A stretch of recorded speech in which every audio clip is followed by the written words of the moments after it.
आज अगर आज तुम्हारे पिता ने पहले नींव बनाई है ना, मकान बनाया, वो सबसे बड़ा काम था। तुम उस पर पेंट मार के चौधरी बन के अपने नाम की प्लेट लगा दो, मैंने बनाया। कमाल की बात कर रहे हो। एक कमरा डालने की तुम्हारी हैसियत नहीं होगी। आज तुम्हारा पिता था जो पुराने टाइम पे जमीनें खरीद के मकान बना गया। आज दिल्ली में 5000 स्कूल बनाया, किसने बनाया? केजरीवाल ने। शीला दीक्षित ने वहां पे अस्पतालों का जाल बिछा दिया, फ्लाईओवर का जाल बिछा दिया, वो किसने बिछाया? शीला दीक्षित ने। मेट्रो दिल्ली में लाने वाला कौन? कांग्रेस सरकार। आप बात करते हो दिल्ली में इतना बड़ा नेटवर्क सड़कों का, वो किसने फैलाया? कांग्रेस ने फैलाया।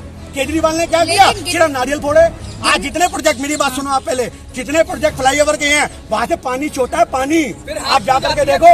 आप एक बात सुनो, मेरी बात सुनो, आप फ्लाईओवर जितने बड़े बड़े बने हैं, बरसातों में पानी छोटा है। वो फ्लाईओवर जिस दिन ढह गए, हजारों आदमियों का हादसा होगा। राहुल गांधी को तो पप्पू भी कहा जाता है ना। ये आपको लगता है कांग्रेस का सफाया आ रहा है? आपकी जुबान पे कांग्रेस आ गया। आपकी जुबान पे जिस दिन आपकी जुबान पे कांग्रेस आना बंद हो जाएगा, हम मानने के सफाया हो गया। लेकिन गिन्नी जी, राहुल गांधी को तो पप्पू कहा जाता है। जमानत जब्त होने से क्या मतलब है? गांधी को तो सही माने में पप्पू नरेंद्र मोदी है। सही माने में अगर पप्पू है तो हमारे देश का अमित शाह गृह मंत्री है। उनके बयान सुन लोगे आप तो आपको समझ में आ जाएगा। जो आदमी अपने अश्लील शब्दों से प्रयोग करता है, आपने सुना है वो बयान? कितने आदमियों को अपनी, आप लेडीज खड़ी हो, मैं तो बोल भी नहीं सकता, फिर भी मैं आपको इंडिकेशन देता हूँ। इतने आदमियों को अपनी गवानी पड़ी, फिर बाद में ओहो जान गवानी पड़ी। जिसको ये नहीं पता मुझे गा बोलना है या जान बोलना है, आप उसको होम मिनिस्टर से मान रहे हो? आप मुझे ये बात बताओ, जो अश्लील शब्दों से देश को संबोधित करते हैं, आप उन्हें होम मिनिस्टर मानते हो? बीजेपी में तो सारे संत है ना। बीजेपी में सब ऐसे हैं जिनके शब्दों का कोई तोलमोल नहीं है। मोदी जी पता नहीं कौन से अश्लील शब्द बोलते, लवेंद्रम फलेंद्रम, संस्कृत का उन्होंने पूरा पोस्टमार्टम कर दिया। मेरी बात सुनो, मेरी बात सुनो, लवेंद्रम ना भोजनम, पता ना क्या बोल गए, वो उन्हें खुद नहीं पता लगता। 600 करोड़ मतदाता बोल गए, वो उन्हें खुद नहीं पता लगता।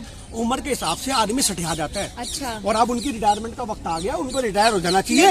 एक मिनट, अडानी, मेरी बात सुनो, अडवाणी को ये कह के बिठा दिया तू बुढ़ा हो गया, अब तू बैठ जा। ये वो बंदे थे जो कहते थे युवाओं को राजनीति में आने देंगे, और कुछ 70 साल पार हो गया, आज भी गद्दी छोड़ के राजनीति। लेकिन गिन्नी जी, अब जब देश का इंसान अडानी जी तीसरे और सबसे अमीरों में तीसरे नंबर पे हैं, तभी तो वो बांग्लादेश की शेख हसीना से मुलाकात करता है। उसने औकात दिखा दी कि चौकीदार चौकीदारी होते हैं, असली बादशाह तो मैं ही हूँ। तू बैठ साइड में भैया, मैं जाके मीटिंग करूंगा। अच्छा। क्योंकि बांग्लादेश में भी कोई प्रोजेक्ट लगाऊंगा, तू वहां तो मेरे साथ जाएगा नहीं। तो आज सोचने की बात है। मेरी बात सुनिए ना, आज हमारे देश के अंदर हो क्या रहा है? आज ऐसे नहीं है कि आज से पहले व्यापारी लोग मिलते नहीं थे, पर ये बहुत बड़ा तमाचा है हमारे देश के प्रधानमंत्री के मुंह पे। अच्छा। कि एक अडानी जाकर के वहां पे मुलाकात कर रहे हैं और तुम साइड बैठे हो। क्या औकात रहेगी हमारे देश के प्रधानमंत्री की? मेरी बात सुनो, आज हम देश के प्रधानमंत्री का सम्मान करते हैं, उनके पद का सम्मान करते हैं। अगर हम कहीं पर कटाक्ष करते हैं तो उनकी नीतियों का कटाक्ष करते हैं। पर हमारे भी दिल पे बहुत चोट लगी कि जब एक इंसान ने सही में बता दिया, अडानी ने, कि तू हमारा चौकीदार है। क्यों? क्योंकि 10,000 करोड़ रुपए हमने लगाया था बेटा तेरे को यहाँ पहुंचाने के लिए। 2014 में जो अन्ना हजारे को प्लांट करके पूरी मीडिया खरीदी गई थी, कांग्रेस के खिलाफ हथियार बिछाए गए थे, ये सारा क्या था? ये एक प्लान था। 10,000 करोड़ रुपए खर्चा कहाँ से किया? बीजेपी जो विपक्ष में बैठी थी, पैसा था नहीं। मेरी बात सुनो, किसी राज्य में सरकार नहीं थी। आप कांग्रेस की बात कर रहे हैं ना, यूपी चुनाव हुआ था, 2 सीटें आई थी। हाँ, तो हमने कब मना करा? 2 आए, 1 आए, पर सच की लड़ाई, मेरी बात सुनो, मेरी बात सुनो, सच की लड़ाई जो है उसके लिए कांग्रेस अग्रसर है, और सच की लड़ाई कांग्रेस लड़ती रहेगी। वोट बैंक की राजनीति बीजेपी करती है। मेरी बात सुनो, उनको पता है कि वोट कैसे खींचने हैं, हमें ये पता है कि सच के लिए आवाज कैसे उठानी है। लेकिन गिन्नी जी, गुजरात में पंजाब और दिल्ली मॉडल जा रहा है। ये आपको लगता है जा रहा है? बिल्कुल जाए। अगर गुजरात की जनता समझदार होगी, व्यापारी आदमी है, तो अपना भला कर लेंगे। वरना थोड़े दिन बाद जैसे पंजाब के लोग अपना झुंडा पुड़ते फिर रहे हैं। मेरी बात सुन लो, आज पंजाब के लोग, आप जाओ पंजाब के, आप इंटरव्यू नहीं करते पंजाब के, वहाँ गली गली में जाओ। हम तो ये कहते हैं कांग्रेस छोड़ के। मेरी बात सुनो, आप हार्दिक पटेल हाँ चले गए तो बिल्कुल चले जाएंगे। मेरी बात सुनो, दोगले आदमियों को क्या, मेरी बात तो सुन लो, दोगले आदमी तो बिल्कुल जाएंगे जो डरेगा। मेरी बात सुनो, राहुल गांधी जी ने, हम जवाब दे रहे हैं, राहुल गांधी जी ने कहा था जो डरपोक है, जिसको लगता है, मेरी बात सुन लो, मैं आपसे जवाब यही तो बोला उन्होंने कि जो कांग्रेस में वही बब्बर शेर है। आपके सामने एक बब्बर शेर डाल रहा है, आप इससे बड़ी बात और क्या बोलोगे? लेकिन आप ये बात तो समझो। आपने ये तो देखा होगा ना कि आम आदमी पार्टी का कोई भी नेता होता छोड़ के नहीं जाता है। लेकिन नहीं जाता, क्योंकि आज मेरी बात सुनो, उनके आज उनके सितारे गर्दिश में है। उनको पता है पिछले लग्गू बन के मैं बहुत कुछ नहीं सकता है।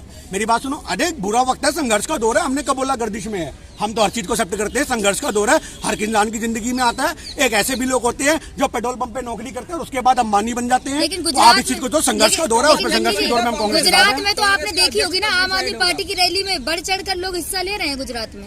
देखिए आज इलेक्शन, मेरी बात सुनो, आज इस चीज से कोई मतलब नहीं है हमें, आम आदमी पार्टी क्या कर रही है। पर मैं आपको एक बार बता दूं, आज आम आदमी पार्टी के संजय सिंह जी ने मेरी बात सुन लेना, आप ही के सोशल मीडिया के 4 बंदों को 4 लाख रुपए दिए हैं। अगर कहोगे तो आपको सबूत भी दे दूंगा और उनको वहां पर भेजा है, कांग्रेस का वहां पे जाओ और जहां पे कांग्रेस के एमएलए हैं वहीं प्रचार करो। मेरी बात सुन लेना, पहले पूरा शब्दों को आप टोकना मत। 4 लाख रुपए संजय सिंह से उनसे मिले हैं, जिसके लिए सोशल मीडिया के हमारी एक क्रांतिकारी भाई ने आवाज भी उठाई और वो कंप्लेंट डालने के लिए पुलिस थाने तक गया, कमिश्नर तक को उन्हें चिट्ठियां लिखी कि देखो कितना बड़ा घोटाला हो रहा है, हम नाम नहीं लेंगे उस आदमी का, पर आप मेरी बात को समझो कि 4 लाख रुपए दे करके सोशल मीडिया को हायर करके जहां पे कांग्रेस के विधायक हैं सिर्फ वही केजरीवाल ने भेजा। अरे बीजेपी से भी तो लड़ ले भैया, पर वो नहीं लड़ेगा, उसको पता है उसको हायर ही इसलिए किया गया। मेरी बात सुन लो, उसको आरएसएस ने हायर इसलिए किया है कि जहां जहां कांग्रेस का वर्चस्व है तेरे को वहीं जाना है, क्योंकि कांग्रेस का वोट बैंक काट तेरे को तो हम कभी भी काट देंगे। अच्छा, लेकिन तो कांग्रेस का कोई भी नेता या फिर कोई भी एजेंट गुजरात में रैली या फिर कुछ नहीं कर रहे हैं? आपको लग रहा है अभी जो इतनी बड़ी भारत जोड़ो यात्रा निकल रही है, मेरी बात सुनो, जो शुरू गुजरात नहीं जा रही, भारत जोड़ो यात्रा गुजरात नहीं जा रही। मेरी बात सुनो, आज जो भारत उसका मैसेज तो जा रहा है, लेकिन गुजरात तो नहीं जा रही ना। मैं आपसे ये कहने तो उसका मैसेज तो जा रहा है। मेरी बात सुनो, मैसेज जाएगा या नहीं जाएगा? आज आपको पता है ना कि इसका मतलब वहां नहीं जा रही, तो आपको कहते सूचना मिलेगी, इसका मतलब मैसेज है ना। आज यही कांग्रेस पार्टी का मकसद है। कश्मीर से मेरी बात सुनो, जो रूट बनेगा, अगर आप यहाँ से आज आपको एक रूट इधर को पकड़ना है तो आप इधर को पकड़ोगे, उधर की तरफ नहीं जाओगे। आप एक छोटी सी बात याद रखना, कन्याकुमारी से लेकर के कश्मीर तक कांग्रेस पार्टी सच की लड़ाई लड़ रही है और वो मैसेज हिंदुस्तान के तरह दर्रे में जाएगा, नस नस में बोलेगा लोगों की, और हर आदमी बोलेगा नफरत छोड़ो भारत जोड़ो। ये नफरत की चिंतु तो यहाँ पर भी पहुंचे हैं। जा रहा है रीओपनिंग हो रही है राहुल गांधी जी की। देखिए, आपको ऐसा लगता है रीओपनिंग हो रही है, वो इंसान उस परिवार से है, वो इंसान उस परिवार से जिसके आगे पीछे प्रधानमंत्री कुर्सियां रही हैं। उस इंसान को अगर प्रधानमंत्री पद का चाव होता तो वो 2004 में भी बन सकता था, 2010 में भी, 14 में भी बन सकता था। पर आज उस आदमी ने एक ही चीज सोची है, मेरी बात को समझ लेना, कि हमें देश की लड़ाई लड़नी है, हमें नैतिकता की लड़ाई लड़नी है, हमें सच की लड़ाई लड़नी है। आज उस इंसान को की कमी नहीं है, वो बहुत सक्षम आदमी है, पर आज वो फिर भी कांग्रेस में काबिलियत का पैमाना क्या है? कांग्रेस में काबिलियत का पैमाना क्या है? कैसे कांग्रेस में काबिलियत का पैमाना सिर्फ इतना सा है कि आप हक की आवाज उठाओ, आप सच की आवाज उठाओ, आप बिना डरे जनता के बीच मुद्दे उठाओ और जनता के बीच में जाकर के उनके मुद्दों को सॉल्व करने की हिम्मत रखो। बस हमारे देश के अंदर यही एक काबिलियत होती है कि अगर आप एक आम जनता की आवाज उठा रहे तो आप अपने आप में एक नेता हो। अगर आप आम जनता की आवाज नहीं उठा पा रहे तो आप नेता नहीं हो।